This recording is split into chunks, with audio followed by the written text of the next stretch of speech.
दोस्तों आज हम जानेंगे कि समांतर चतुर्भुज के क्षेत्रफल जब हमें उसके दोनों विकर्ण दिए गए हों वो भी वेक्टर के रूप में। तो आइए देखते हैं, यदि हमारे पास एक समांतर चतुर्भुज है ए बी सी डी जिसके दो विकर्ण ए सी और बी डी इस तरह से आपको दिए गए हैं। बी डी को वेक्टर बी बोला जा रहा है और ए सी को वेक्टर ए बोला जा रहा है और इनका क्षेत्रफल निकालना है।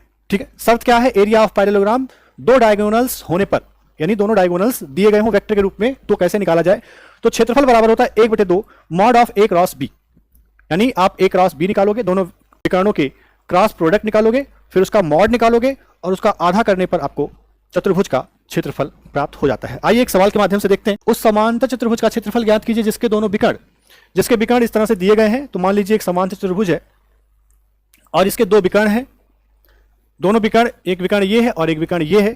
दोनों विकर्ण क्रमशः ए और बी नाम से जाने जाएंगे।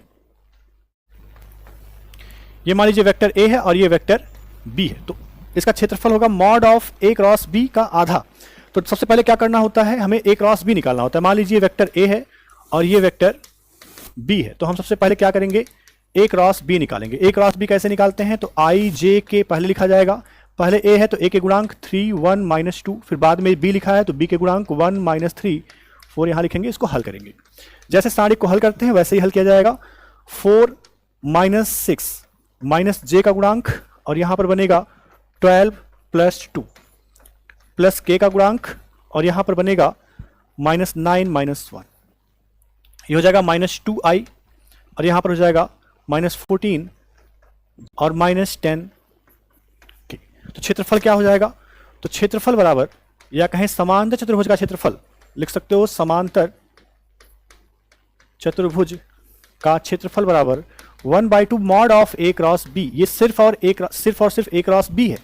तो 1/2 मॉड का मतलब हो गया कि अंडर रूट के अंदर इनके गुणांकों का वर्ग करना है। -2 का स्क्वायर 4, -14 का स्क्वायर 196 और 10 का स्क्वायर 100। फिर इसको हल करेंगे, ये हो जाएगा 10√3 का हाफ, तो ये हो जाएगा 5√3।